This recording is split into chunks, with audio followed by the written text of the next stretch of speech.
I grew up in what most people would call a nice house. My dad, who sold agricultural equipment for a living, had worked his way up from nothing to build his own company. He wasn't just good at it, he was really good at it. The kind of good that meant we never had to worry about money. My mom, well, she was something else entirely. She never worked a day in her life, which was fine by Dad. He wanted her to be happy, to enjoy the life he'd built for us. But Mom's version of being a housewife didn't involve much actual housework. Instead, her days were filled with shopping trips, salon appointments, and what seemed like endless meetups with her friends. Dad loved Mom so much, he let her get away with pretty much anything. The drinking with her friends, the shopping sprees, even forgetting to pick me up from school sometimes, he'd just sigh and make excuses for her. I was 9 when everything started to change. Dad had to go on a business trip, something about a big client in another state. He didn't want to go, I could tell, but he didn't have much choice. Before he left, I heard him talking to Mom in the kitchen. "Sarah, please remember Rita needs to be picked up at 3:15, he said. "Set an alarm if you need to." "James, I'm not an idiot," Mom snapped back. "I can handle taking care of my own daughter for a few days." Turns out, she couldn't. The day started normal enough. Dad had already been gone 2 days, and everything had been fine. But that afternoon, when I walked out of school, Mom wasn't there. I waited 15 minutes, then started walking home. It wasn't far, and I'd done it before when Mom was running late. But when I got to our house, I realized this time was different. The house was locked up tight, and I didn't have a key. Mrs. Peterson, our neighbor, was out watering her flowers when she saw me standing there. "Oh, Rita honey," she called out, looking uncomfortable. "Your mom left a few hours ago with Caroline and that whole group. They were talking about some wine tasting event." My stomach dropped. I pulled out the emergency phone Dad had given me and tried calling Mom. No answer. I tried again, and again. Nothing. The hours ticked by slowly as I sat on our front porch. Mrs. Peterson brought me a jacket when it started getting cold, but Mom still didn't show up. Finally, as it was getting dark, I called Dad. "Daddy?" My voice was shaking. "I'm locked out. Mom's not home and she won't answer her phone. I'm sitting on our porch. Mrs. Peterson's been checking on me." "Okay, listen carefully. I'm coming home right now. Ask Mrs. Peterson if you can stay with her tonight. I'll be there as fast as I can drive." Mrs. Peterson made up her guest room for me that night. I could barely sleep, listening for the sound of Dad's car. He pulled into the driveway around 2 a.m., having driven straight through from his business meeting 3 states away. His face was tired but determined as he thanked Mrs. Peterson and took me home. We waited in the living room. Dad tried to get me to go to bed, but I refused. I wanted to see Mom's face when she walked in. It wasn't until 8 a.m., 8 o'clock in the morning, that we heard the familiar sound of Mom's Mercedes pulling into the driveway. She stumbled through the front door, her designer dress wrinkled, her makeup smeared. She smelled like a wine cellar. When she saw Dad sitting in his armchair, her bleary eyes went wide. "James, what are you doing home?" "What am I doing home?" Dad's voice was quiet, but I'd never heard him so angry. "Our 9-year-old daughter spent hours locked out of her house yesterday. She had to stay with neighbors because her mother was too busy partying to remember she exists." Mom tried to laugh it off. "Oh, don't be so dramatic. Rita's fine, aren't you, sweetheart?" She reached for me, but I backed away. "Fine?" Dad stood up so fast his chair scraped against the floor. "She called me crying, Sarah. She couldn't reach you for hours. What if something had happened to her?" "I just lost track of time," Mom whined, tears starting to form in her eyes. "The girls and I were having such a nice time." "The girls?" Dad's voice boomed through the house. "Your daughter should come before the girls and their wine tastings. What kind of mother are you?" Mom collapsed onto the couch, sobbing now. I'm so sorry." It won't happen again, I promise. It took a week of Mom's tears and promises before Dad finally softened. But something had changed permanently. I saw it in the way Mom looked at me when Dad wasn't around, cold, distant, like I was the one who had done something wrong. When Dad was home, she'd put on a show of maternal affection, hugging me and asking about my day. But the moment he turned his back, her smile would vanish. 7 years passed like that, with Mom treating me like an unwanted houseguest whenever Dad wasn't looking. I learned to stay in my room, to make myself scarce, to avoid being alone with her. I was 16 when our fragile family balance completely fell apart. It started with Dad getting sick. At first, it was just fatigue and some weight loss, nothing too alarming. But when he started getting stomach pains that wouldn't go away, we knew something was wrong. The doctors ran test after test, unable to figure out what was happening. Finally, after what felt like endless hospital visits, we got the diagnosis, a rare form of cancer. Mom acted concerned when people were watching, but I heard her true feelings when she thought no one was listening. "It's just so exhausting," she'd whisper to her friends on the phone, pacing in the kitchen. "Do you know how many special meals I have to cook now? And he's always home, I can barely leave the house without him asking where I'm going. It's like being in prison." I'd stand in the hallway, my blood boiling, listening to her complain about taking care of her dying husband. But I never told Dad. He had enough to worry about without knowing his wife saw him as a burden. For a year, Dad tried to keep everything normal. He'd sit in his home office, making business calls between treatments, pretending the cancer wasn't slowly eating away at him. I'd bring him tea and sit with him, watching him put on a brave face for his employees and clients. Then one day, he called Mom and me into his office. I knew something was wrong the moment I saw his face. "I'm selling the business," he said without preamble, his hands folded on his desk. "The doctors, they've told me I don't have much time left." His voice cracked slightly. "Maybe a few months." I felt like someone had punched me in the chest. "No, Daddy, no." The tears came instantly, and I couldn't stop them.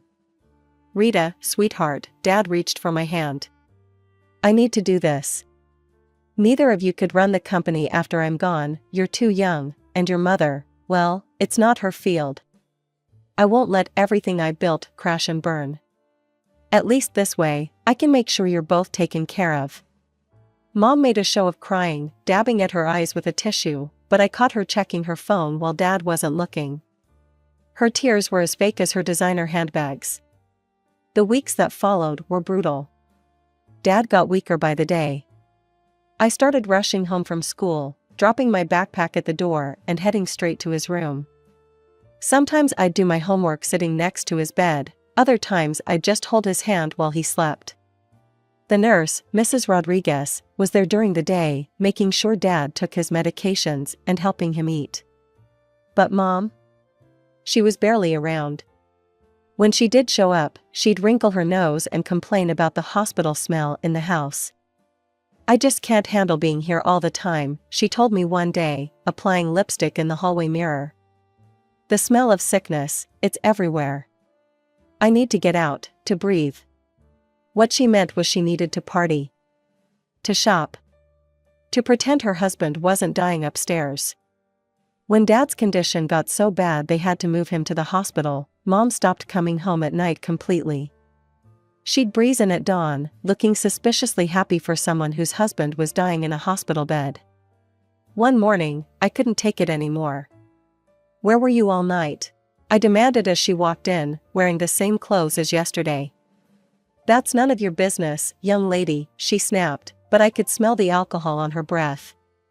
"Dad is dying in the hospital, and you're out partying? How can you?" She cut me off, grabbing my arm hard enough to hurt. Her face was inches from mine, her perfect makeup couldn't hide the fury in her eyes. "Listen to me very carefully," she hissed. "You're going to keep your mouth shut and show me some respect. Otherwise, I promise you, I will make your life a living hell. Don't test me, Rita. You won't like what happens if you do." Dad died on a Tuesday morning, exactly 1 week before my 18th birthday. I was holding his hand when he took his last breath, while Mom was getting coffee somewhere in the hospital. At the funeral, she put on quite a show. She wore a designer black dress and dabbed at her eyes with a lace handkerchief, accepting condolences with a trembling voice. "He was my everything," she kept saying to anyone who would listen. "I don't know how I'll go on without him." But the moment the last mourner left the cemetery, it was like someone had flipped a switch. The tears dried up instantly, and she was checking her phone, smiling at text messages while we rode home in the funeral car. The next week was surreal. I walked through school like a zombie, barely able to focus on classes. My friends tried to comfort me, but how do you explain to people your age what it feels like to lose your father while watching your mother act like she'd just been released from prison? When my birthday came around, I didn't expect much, but I at least thought she'd acknowledge it. She didn't. I didn't even see her that day. She was gone before I woke up and hadn't come home by dinner. My friends took me to a small cafe downtown, bought me a cake, and tried to make me smile. It worked, a little. I ended up staying at my best friend Jenny's house that night, not wanting to go home to an empty house on my birthday. The next morning, I walked into our kitchen to find Mom there with a man I'd never seen before. He looked maybe 35, a good 15 years younger than her, and had his arm wrapped around her waist like he owned the place. "Oh good, you're here," Mom said, not even bothering to hide her annoyed tone. "Rita, this is Brad. My fiance." I stood there, coffee mug frozen halfway to my mouth. "You're what?" "My fiance," she repeated slowly, like I was stupid. "And now that you're here, we need to talk about arrangements." "Arrangements?" The word felt wrong in my mouth. "Yes. You need to leave." She smiled, but it wasn't a nice smile. "Your father is gone now, and all his money is mine. I can finally live the way I want, with who I want." She squeezed Brad's arm. "And that doesn't include having a teenager around." "You're kicking me out?" I couldn't believe what I was hearing. "This is my house too." "No, it's not." Mom marched upstairs and came back dragging my suitcase. She started throwing my clothes into it, not even bothering to fold them. "You're 18 now. I'm not legally required to support you anymore. I want you gone within the hour." "Mom, please." "Don't mom me," she snapped, shoving more of my belongings into the suitcase. "I've done my duty. I raised you.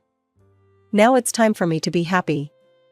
Standing on the sidewalk with my hastily packed suitcase, I felt completely lost.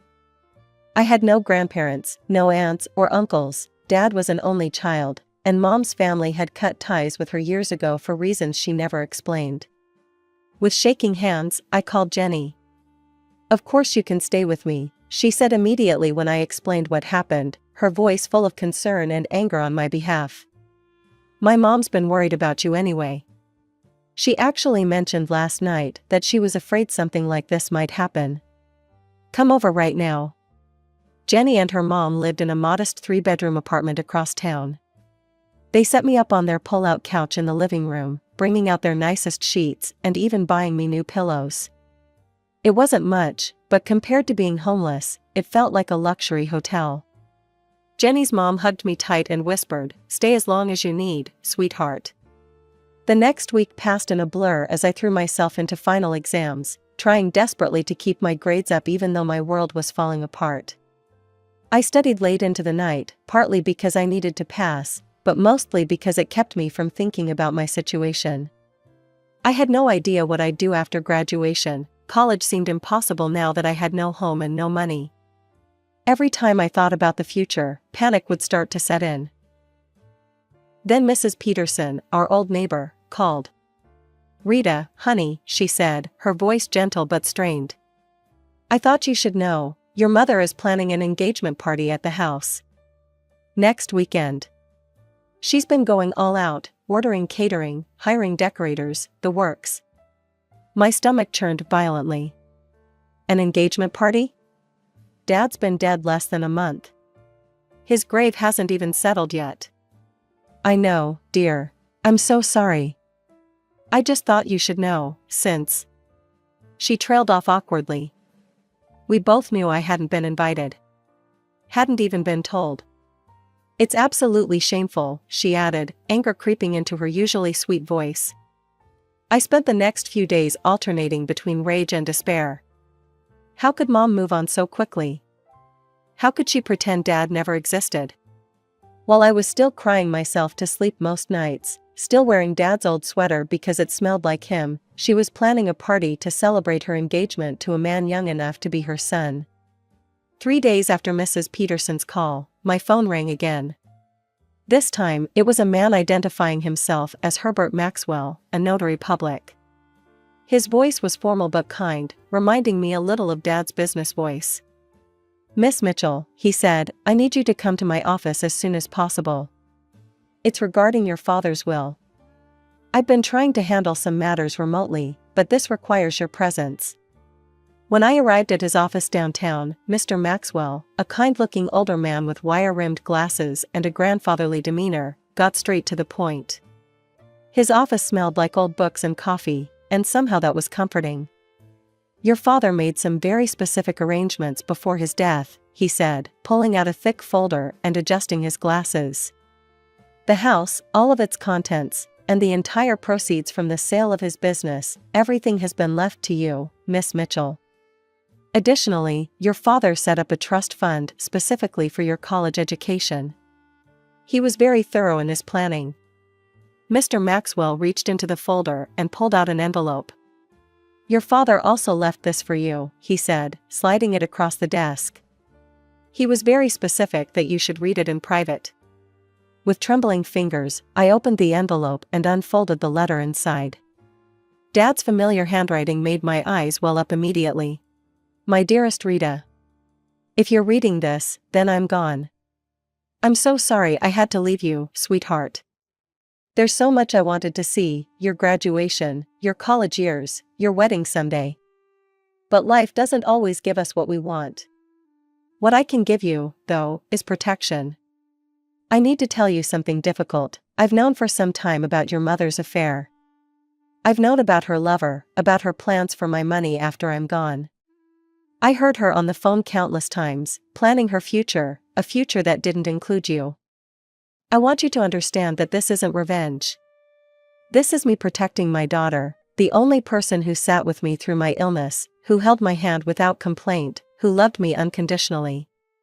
Your mother will receive the car and the jewelry I bought her over the years, they're hers. But everything else, the house, the money from my business, everything, it's yours. You can help your mother if you choose to. That decision is entirely yours to make. But I wanted to make sure she couldn't hurt you anymore, couldn't throw you out onto the street or deny you an education. Love always, Dad. I clutched the letter to my chest, tears streaming down my face. Mr. Maxwell politely pretended to be very interested in organizing his papers. When I could speak again, a question occurred to me. Mr. Maxwell, why isn't my mother here for this? He cleared his throat uncomfortably. I tried to reach her multiple times. When I couldn't get through on the phone, I sent a formal letter about the reading of the will. She never responded. Of course she hadn't. She was too busy planning her engagement party, too caught up in her new life to care about anything related to her old one, including Dad's will. I left Mr. Maxwell's office in a daze, the folder of documents tucked under my arm, Dad's letter safe in my purse. When I got back to Jenny's apartment, I told them everything. Jenny hugged me so hard I could barely breathe, and her mom immediately grabbed her phone. This calls for celebration, she declared, pulling up a delivery app. I'm ordering from that fancy Italian place you girls love. Tonight, we celebrate justice being served. The day of Mom's engagement party arrived exactly 1 month after Dad's funeral. I put on my best black dress, the one Dad had bought me for my last birthday, and did my makeup carefully. If I was going to crash a party, I was going to look good doing it. The house was lit up like a Christmas tree, with cars parked all along our street. Music and laughter spilled out onto the lawn. The front door wasn't even locked, Mom never was good about security. I walked right in. The living room was packed with people, most of them Mom's wine-drinking friends, all dressed up and holding champagne glasses. Brad's friends were easy to spot, younger, trying too hard to look wealthy. The decorations were tasteless and excessive, like everything Mom did. She'd even taken down Dad's photos from the walls. Mom spotted me first. The color drained from her face before being replaced by rage. "What are you doing here?" she hissed, rushing over to me. "Get out, now." She turned to her guests with a fake laugh. "Oh, everyone, this is my daughter. Poor thing, can't accept that she needs to stand on her own 2 feet now. She's here to beg to come home, but I have to be firm. Tough love, you know?" Her friends tittered with laughter. Brad's friends joined in. They all looked at me with that particular mix of pity and contempt that wealthy people reserve for those they consider beneath them. I smiled. Not a nice smile, the kind of smile a shark might give if sharks could smile. "Actually," I said, my voice carrying clearly across the room, "I'm here to collect what belongs to me." Mom laughed mockingly. "Nothing here belongs to you anymore, dear. This is my house now." "No, Mom, it's not." I pulled the will from my purse and held it up. "This house belongs to me. So does everything in it. Dad left it all to me, the house, the business proceeds, everything. You get to keep your car and jewelry. That's it." The room went dead silent. Mom's face turned an interesting shade of purple. "You're lying," she sputtered. "Would you like to read it?" I offered sweetly. "Or should I call Mr. Maxwell, the notary, to confirm? Better yet, should I call the police to remove all these people who are currently trespassing in my house?" The guests started moving immediately, gathering their coats and bags, muttering awkward excuses. Nobody wanted to be part of this scene. Within minutes, the room had cleared except for Mom and Brad.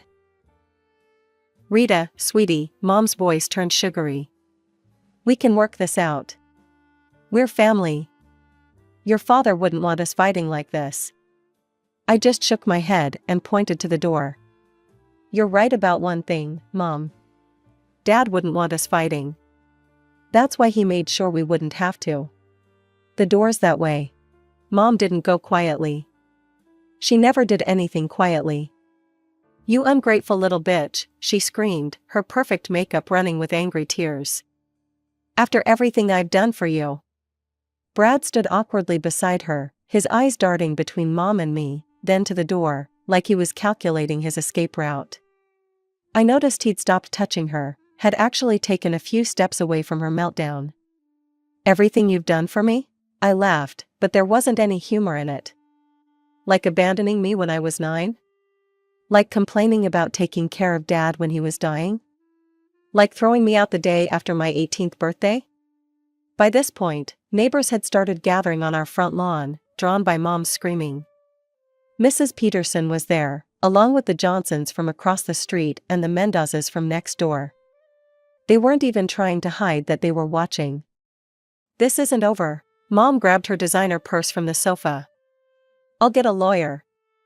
I'll contest the will." "Good luck with that," I said calmly.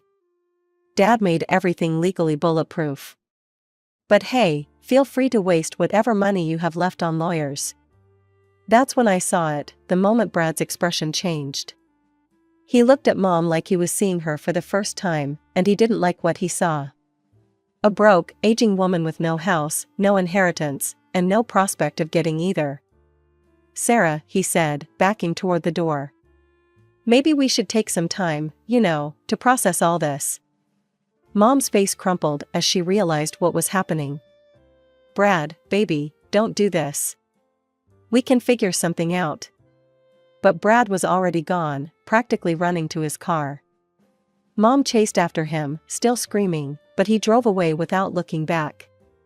The neighbors burst into applause. "It's about time," Mrs. Peterson called out, coming up to hug me. "Your father would be so proud of you, honey." One by one, the neighbors came up to express their support. Mrs. Mendoza brought over a casserole. "You can't live on takeout forever, Majida," and Mr. Johnson offered to help me change the locks, just in case. Over the next few weeks, I heard bits and pieces about Mom through the neighborhood grapevine. Brad had broken off the engagement immediately. Apparently, a woman with no money and no house wasn't what he'd signed up for. Mom had tried staying with various friends, but they all suddenly became too busy to host her. Her expensive friends disappeared as quickly as Dad's money had. The last I heard, she'd moved to Florida to live with a second cousin, the only relative willing to take her in. She tried calling me a few times, leaving voicemails full of tears and apologies and requests for money. I blocked her number. I graduated high school with honors, just like Dad always knew I would. Jenny's mom and Mrs. Peterson sat in the family section, cheering louder than anyone when I walked across the stage. The college fund Dad set up meant I could attend any university I wanted, so I chose Dad's alma mater, a great business school on the West Coast. I'm majoring in business administration with a minor in agricultural studies. Maybe someday I'll start my own company, like Dad did. But for now, I'm just focusing on building the life I want, free from Mom's toxic influence and secure in the knowledge that Dad's last act was to make sure I'd be okay.